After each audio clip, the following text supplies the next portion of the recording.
Les amis, bonjour et bienvenue dans ce nouvel épisode de la lecture by Alex, dans lequel je vais vous lire Le Dernier Voyage, une nouvelle écrite par William Hope Hodgson.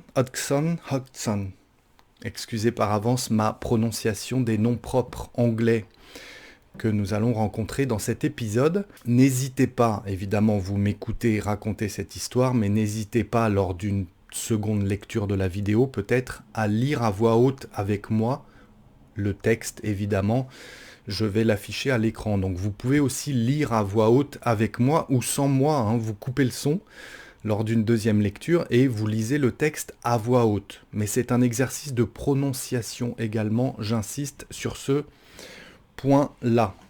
Nous allons commencer dans un instant la lecture, mais avant toute chose, j'aime bien le faire, vous lire une courte biographie de l'auteur William Hope Hodgson. Pardon, encore une fois. William Hope Hodgson, 1877-1918, était un écrivain britannique renommé pour ses contributions à la littérature fantastique et d'horreur. Né dans le comté de Lancashire, Hodgson a été marin pendant une grande partie de sa vie, une expérience qui a grandement influencé son œuvre. Il est surtout connu pour son roman La maison au bord du monde, The House on the Borderland, et pour sa série de récits mettant en scène le personnage de Thomas Carnacki, un détective du surnaturel. Hodgson est reconnu pour sa capacité à créer des atmosphères angoissantes et à explorer les frontières entre le réel et le surnaturel. Malheureusement, il est décédé tragiquement pendant la Première Guerre mondiale, laissant derrière lui un héritage littéraire durable dans le domaine de l'horreur et du fantastique. J'espère que vous êtes prêts les amis, installez-vous confortablement. Je vous rappelle, si vous en avez besoin, que les sous-titres dans 10 langues ont été corrigés, donc si vous souhaitez les activer pour une raison quelconque, n'hésitez pas, mais avant toute chose, c'est de la compréhension orale et de la prononciation que je souhaiterais vous faire pratiquer aujourd'hui. Assez de blabla, Alex, il est temps de commencer la lecture, c'est parti. Le Shamraken, navire à voile, en avait passé des jours sur les mers. Il était vieux, plus vieux que ses maîtres, et ce n'est pas peu dire. Il allait, le bois boursouflé de ses vieux flancs soulevé par la houle. Mais il ne semblait pas pressé. Pourquoi serait-il pressé ? Il finirait toujours par arriver d'une façon ou d'une autre, suivant son invariable habitude. Deux faits caractérisaient à première vue l'équipage. D'abord, l'âge avancé de tous ses membres. Ensuite, l'air de famille qu'il y avait entre eux, bien qu'ils ne fussent point parents. Mais le vaisseau leur appartenait en commun. Ils formaient un étrange assemblage, ces hommes barbus, grisonnants, vieillotants.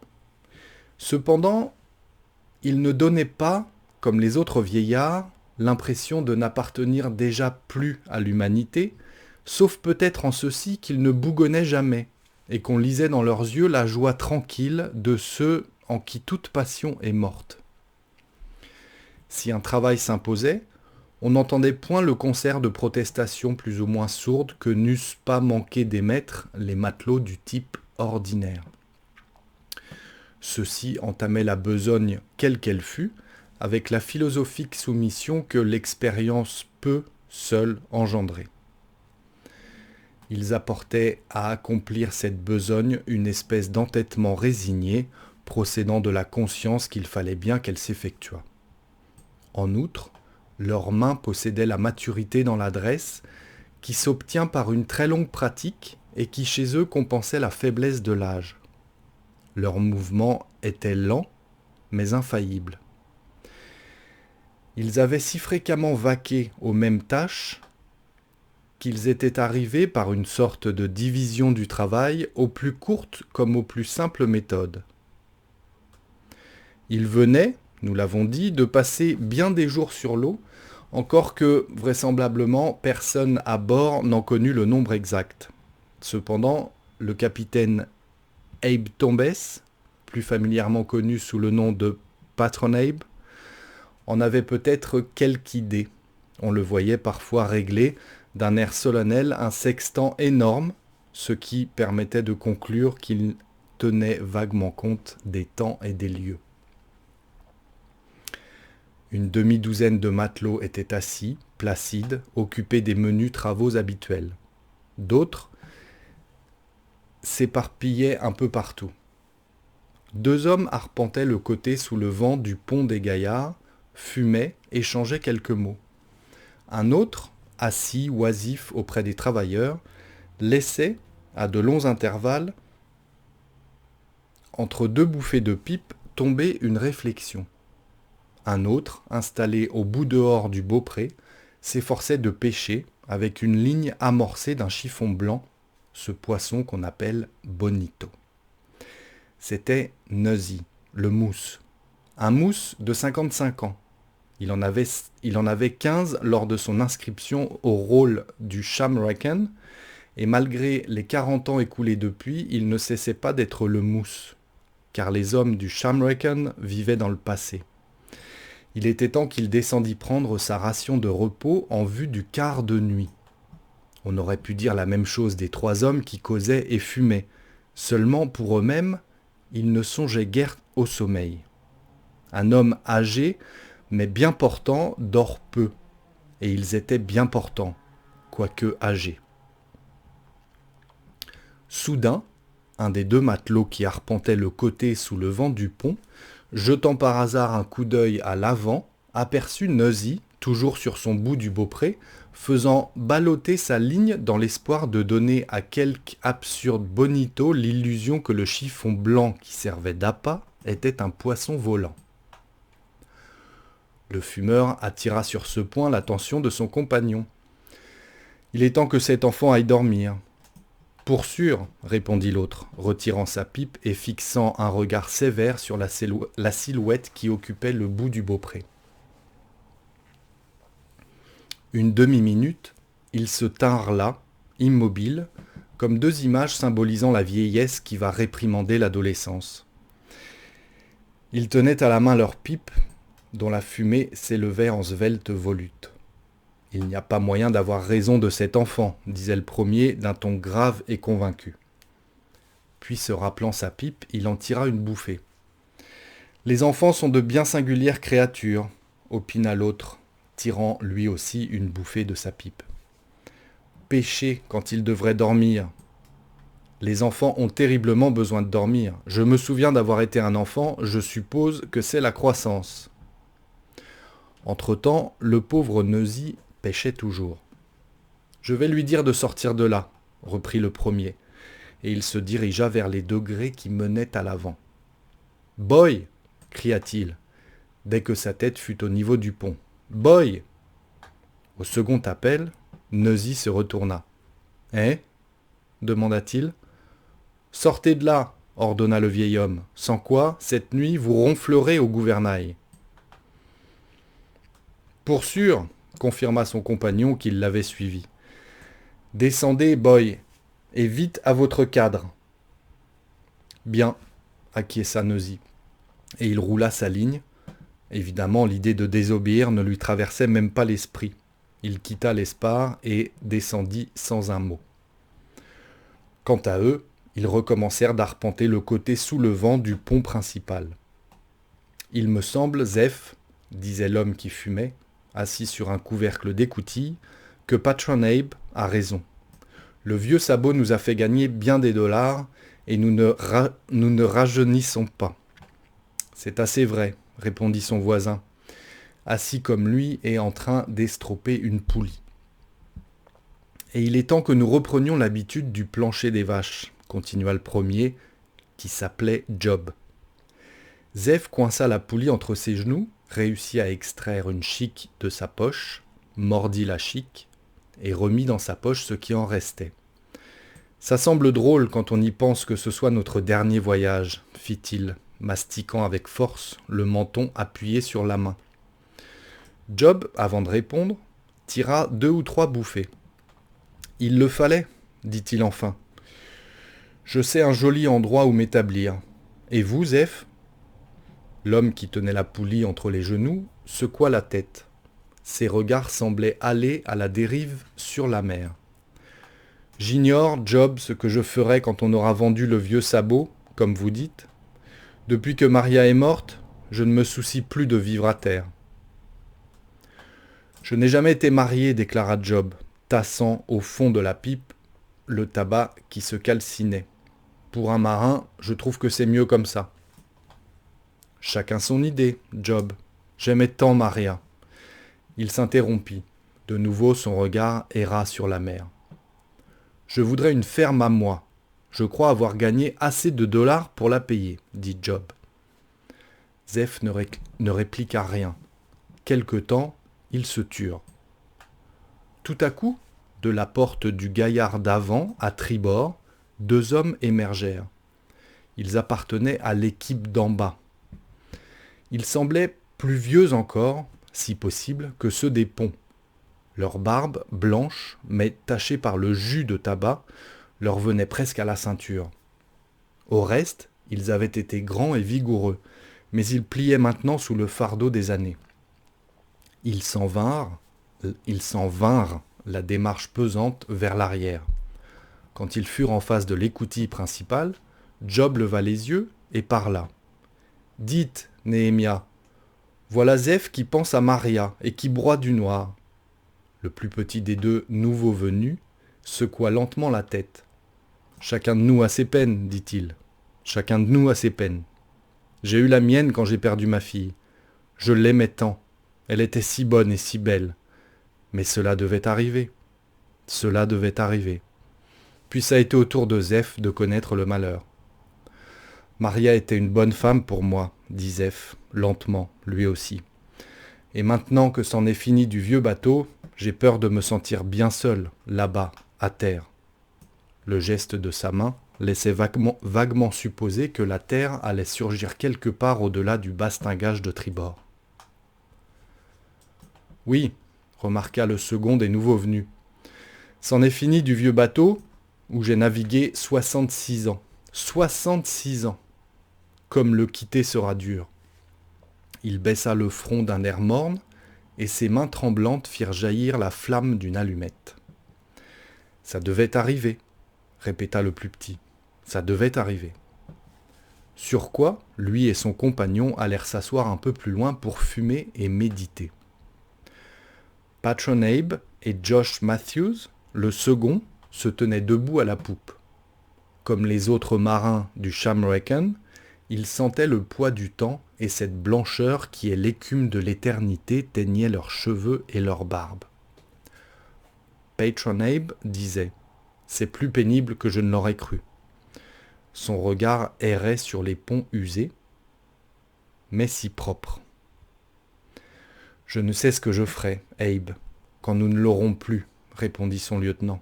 « Ça a été un home pour nous depuis 60 années. » Il secoua les cendres de sa pipe et s'occupa de la remplir à neuf. « Ce sont ces maudits frettes, » geignait le capitaine. « Nous perdons sur chaque voyage. Les bateaux à vapeur nous ruinent. » Il soupira et se remit à mâcher dévotement sa chique. « Ça a été un bâtiment bien confortable, » murmurait Josh, monologuant. « Et depuis que j'ai perdu mon fils, je ne souhaite plus autant qu'autrefois vivre à terre. Me voilà seul, ici-bas. » Il se tut. Ses vieux doigts tremblants bourrèrent sa pipe. Patron Abe ne disait rien non plus. Il semblait absorbé. Il mâchonnait toujours, appuyé au bastingage. Tout à coup, il se redressa et s'en fut se mettre sous le vent. Il cracha, resta quelques instants immobile, jeta autour de lui un coup d'œil circulaire, résultat d'une habitude d'un demi-siècle. Soudain, il appela l'officier. « Que pensez-vous de cela ?» demanda-t-il, après que leurs yeux eurent interrogé la mer. « Je ne sais pas, Abe, à moins que ce soit un brouillard causé par la chaleur ?» Patron Abe n'en parut pas convaincu. Mais n'ayant rien de mieux à suggérer, il garda le silence. Josh parla de nouveau. Très curieux, Abe. Nous traversons une région étrange. Petronabe fit un signe d'assentiment et se remit à observer le phénomène qui l'intriguait. On eût dit qu'une immense muraille de brume rose montait au zénith. D'abord, ce n'avait été sur l'horizon qu'une brillante nuée. Maintenant, elle couvrait une grande partie du ciel et le bord supérieur avait pris un merveilleux ton de flamme. « Que c'est beau !» dit Josh. « Je savais bien que nous sommes dans de singuliers parages. » À mesure que le Shamraken approchait du brouillard, le brouillard, en avant du navire, s'étendait au point d'emplir le ciel. Le vaisseau y entra, et l'aspect de toute chose fut changé. Les grandes effilochures roses du brouillard flottaient autour d'eux, estompant et pour ainsi dire transfigurant chaque ligne des agrès et des cordages, de sorte que le vieux bateau semblait un vaisseau de féerie voguant parmi les prestiges d'un monde inconnu. « Je n'ai jamais rien vu de pareil, Abe. Rien, dit Josh. Ah mais c'est beau, c'est beau. On dirait que nous naviguons dans le feu du soleil couchant. Je n'y comprends goutte, grommelait Petronabe, mais je trouve aussi que c'est beau, extraordinairement beau. Les deux vieux camarades prolongèrent leur contemplation. Il régnait dans cette nouvelle atmosphère une paix étrange qu'ils avaient ignorée sur la mer nue. La brume étouffait le craquement coutumier de la mâture, et des lourdes vagues sans écume ne s'élevait point le mugissement habituel au flot. « On a une impression de surnaturel, fit observer Josh. On dirait qu'on est dans une église. »« Oui, répliqua Petronabe. On a l'impression que ce n'est pas naturel. »« Ça doit être comme ça en paradis, suggéra Josh, et Petronabe n'eut pas envie de le contredire. Un peu plus tard, le vent commençant à tomber, il fut décidé de mettre toutes les mains au mât de grands perroquets. On appela Nosy, on déposa les pipes, on se tint prêt à saisir les drisses. Mais nul ne s'occupa de larguer la voile. C'était l'affaire de Nosy. Et Nosy, seul de l'équipage qui fut allé dormir, n'arrivait pas. Au bout d'une minute, il apparut. Petronabe l'accueillit sévèrement. « Voyons, boy, montez vite larguer cette voile. N'êtes-vous pas honteux de laisser un pareil travail à de grandes personnes ?» Et Nosy, le grisonnant boy de 55 ans, monta humblement, ainsi qu'il lui était enjoint. 5 minutes après, il cria qu'on pouvait hisser la voile, et les matelots s'emparèrent des drisses. Néhémia, en soliste, chanta d'une voix chevrotante. Un vieux fermier habitait le Yorkshire, et les chœurs des voix aigrelettes répétaient le refrain. Néhémia continuait. Il avait une vieille femme et la souhaitait au diable. De nouveau, on entendit le chœur des voix cassées. Néhémia reprit. Un jour, le diable lui apparut à sa charrue. Je suis venu, dit-il, chercher la vieille femme.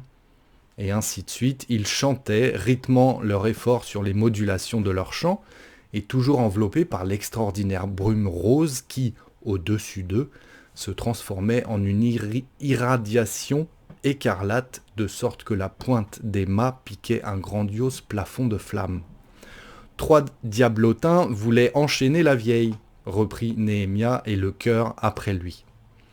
Elle prit son sabot et le leur cassa sur la tête, sur quoi les 3 diablotins se mirent à crier « Étranglons la vieille sorcière, ou elle va nous tuer tous !»« Suffit !» cria Josh, coupant net la chanson. La voile déferla, les cordes retombèrent, et les mariniers retournèrent à leurs occupations. C'était le moment où on relevait les hommes de quart, mais, sauf le timonier et la vigie, ces gens accoutumés à se passer de sommeil ne s'apercevaient guère de la différence, laquelle, pour les matelots disséminés sur le pont, consistait tout juste en ceci: ceux qui tantôt n'avaient fait que fumer, à présent fumaient et travaillaient. Ceux qui tantôt travaillaient et fumaient, à présent ne faisaient plus que fumer. Et le vieux Shamraken avançait comme une ombre rose dans la brume scintillante, et seules les grandes lames silencieuses et lourdes semblaient comprendre qu'il n'était pas seulement un fantôme. Zeph envoya Nosy chercher du thé, et toute l'équipe fit son repas du soir. Ils mangeaient, assis au hasard, et en même temps s'entretenaient avec leurs camarades de quart sur le pont du brouillard brillant où ils étaient plongés. Leur conversation révélait combien profondément les impressionnait le phénomène. La superstition s'éveillait en eux. Zeph affirmait sans embâche sa croyance à quelque voisinage surnaturel. Il prétendait avoir le sentiment que Maria n'était pas loin de lui. « Vous voulez dire que nous nous rapprochons du ciel » demanda Néhémia, très occupé à larder une bonnette. « Je ne sais pas, » répliqua Zeph, « mais, et son geste montrait la voûte enflammée, vous avouerez que c'est merveilleux, et si pourtant c'était le ciel. Quelques-uns d'entre nous sont bien fatigués de la terre, je voudrais revoir Maria. » Néhémia hocha la tête. « J'espère que ma fille sera là, dit-il, méditatif. Elle y aura fait la connaissance de Maria. » Tout le monde aimait Maria, reprit Zeph, surtout les jeunes filles. Elle avait le don d'attirer leur amitié. « Je n'ai jamais été marié, dit Job, à qui on ne demandait rien, mais ces choses dont il était fier et dont plus d'une fois on l'avait entendu s'enorgueillir. « Il n'y a pas là de quoi te vanter, garçon, s'écria un des vieux à barbe blanche, demeuré silencieux jusqu'alors.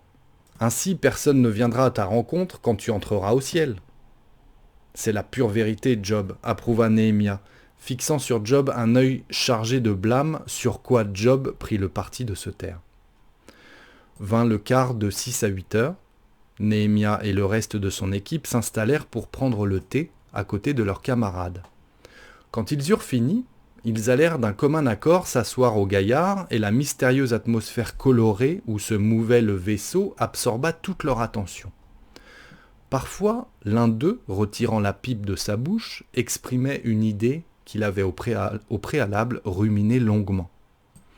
La relève du quart eut lieu. Nul ne bougea, sauf les hommes de vigie et de roue. 9 heures. La nuit sur la mer. Le rose devint d'un rouge intense, lumineux, mais qui semblait créer sa propre lumière. Là-haut, le ciel était de flammes et de sang. Colonne de fumée le jour, colonne de feu la nuit, murmura Zeph à Néhémia, qui répondit solennellement. C'est dans la Bible. Après la relève de la vigie et du timonier, Josh et Patronabe apparurent sur le pont principal. C'est drôle, disait Patronabe, jouant l'indifférence. Pour sûr, confirma Néhémia. Capitaine et second s'assirent parmi leurs hommes. À 10h30, une rumeur s'éleva de la proue et un cri fut poussé par la vigie. Toutes les têtes se tournèrent vers un point sur la droite, à l'avant. Là, on voyait la brume rayonner d'un éclat plus intense encore, plus surnaturel et plus rouge. Une minute après, surgit un colossal arc de triomphe, formé de nuées incandescentes. Une clameur d'admiration s'échappa de toutes les poitrines. Équipage et officiers se précipitèrent à l'avant. Les jambages de l'arc, aussi bien par bâbord que par tribord, s'enfonçaient dans la mer, assez loin du vaisseau, qui allait passer entre eux. « C'est le ciel !» murmura Josh, à voix très basse. Mais Zeph l'entendit. « C'est peut-être les portes de gloire dont Maria parlait toujours, » répliqua-t-il. « Si j'allais revoir mon fils ?» murmura encore Josh, qui se pencha, les yeux brillants d'attente et de ferveur. Autour du vaisseau, la quiétude régnait. Le vent n'était plus qu'une légère brise à bâbord arrière. À l'avant, dans l'embrasure de l'arche resplendissante, les longues lames roulaient, huileuses, noires, sans écume. Soudain, au milieu du silence, une note s'éleva, subtile, musicale, grandissant et s'affaissant comme le gémissement plaintif qu'eût fait sourdre au loin une harpe d'éolie. Le son, venant de l'arche, était repris par le brouillard qui le renvoyait en longs échos sanglotants à l'horizon incommensurable. « On chante !» cria Zeph. « Maria aimait chanter ainsi. Écoutez !»« Sst !» interrompit Josh. « J'entends mon fils. » Sa vieille voix perçante était devenue un glapissement. « C'est merveilleux, merveilleux, incroyable !» s'exclamait Patronabe. Zef s'était un peu détaché en avant du groupe, il protégeait ses yeux de ses mains, et toute son attitude dénotait le plus intense bouleversement. « Je crois que je la vois, je crois que je la vois !» se répétait-il, fiévreux. Derrière lui, 2 des vieux hommes soutenaient Néhémia, qui se sentait, pour employer ses propres termes, tout chose à l'idée de retrouver sa fille. De l'arrière, Nosy, le mousse, auquel était confiée la roue, avait perçu l'aérienne musique, mais n'étant qu'un enfant, on peut supposer qu'il ne se rendait pas compte de cette proximité de l'autre monde, si évidente pour les hommes, ses maîtres. Quelques minutes s'écoulèrent encore. Job, qui avait en tête la ferme, objet de ses convoitises, insinua que peut-être on n'était pas aussi près du paradis que l'imaginaient ses camarades. Personne ne daignait relever ces paroles. Une demi-heure plus tard, vers minuit, une nouvelle phase de l'apparition arracha un nouveau murmure aux spectateurs. On était encore loin de l'arche. Et voici que ce ne fut plus une arche, mais un cône prodigieux d'un rouge brûlant et sombre, et dont la partie supérieure était noire, sauf l'extrême pointe, qui redevenait du même rouge effrayant. « Le trône de Dieu !» cria Zef, tombant à genoux. Les autres l'imitèrent, même le vieux Néhémia, qu'on vit faire un grand effort pour s'agenouiller. « Sans doute que nous voilà presque au ciel, balbutia-t-il d'une voix rauque. Patronale, brusquement, sauta sur ses pieds. Il n'avait jamais ouï parler de cet extraordinaire phénomène électrique qu'on aperçoit peut-être pas plus d'une fois par siècle, la tempête de feu qui précède certains grands cyclones. Mais son œil expérimenté venait tout à coup de découvrir que le cône était en réalité une montagne d'eau tournoyante où se reflétait l'embrasement des nues. Il ne possédait pas la connaissance technique nécessaire pour savoir que le phénomène était dû à un énorme vortex produit par le déplacement de l'air, mais il avait souvent vu se former une trombe marine. Pourtant, il hésitait. La situation était tellement inouïe. Toutefois, cette monstrueuse et giratoire montagne d'eau qui lançait des lueurs rouges ne lui parut avoir aucune relation avec l'idée qu'il se faisait du paradis. Son hésitation durait encore quand éclata le premier rugissement du cyclone. À ce bruit, les vieux hommes s'entre-regardèrent, épouvantés. « C'est Dieu qui parle !» murmura Zef dans un souffle. « Nous ne sommes que de misérables pécheurs. » Un instant plus tard, ils avaient dans la gorge, avec le souffle du cyclone, l'angoisse de la mort, et le Shamraken entrait sous les portiques de l'éternité. J'espère que vous avez apprécié ce moment, le dernier voyage. Si c'est le cas, vous savez quoi faire, les amis. Peut-être que vous vous êtes endormis d'ici là. Non, quand même pas. Un petit commentaire, un petit like sous la vidéo, ça me ferait bien plaisir si ça vous a plu, les amis. Partagez votre expérience de cette lecture. N'hésitez pas à relire la vidéo en lisant à voix haute avec moi le texte. Je vous l'ai expliqué au début de cet épisode. C'est un exercice très efficace. J'en profite pour vous dire que vous pouvez me trouver sur 3 autres chaînes. Le français by Alex, que vous connaissez peut-être déjà. La dictée by Alex, dans laquelle je ne poste que des dictées. C'est un excellent exercice de compréhension orale également et d'orthographe, évidemment. Et la France by Alex, chaîne sur laquelle je poste des vlogs régulièrement pour vous faire découvrir la France et pour l'instant la Normandie en tout cas. Voilà, merci les amis, n'hésitez pas à me faire des suggestions en commentaire pour de prochaines nouvelles à vous lire ou des contes, des histoires courtes en tout cas. Et puis d'ici la prochaine, écoutez, je vous dis travaillez bien les amis, restez concentrés, prenez soin de vous et à très bientôt sur la lecture by Alex ou une de ces 3 autres chaînes. Ciao.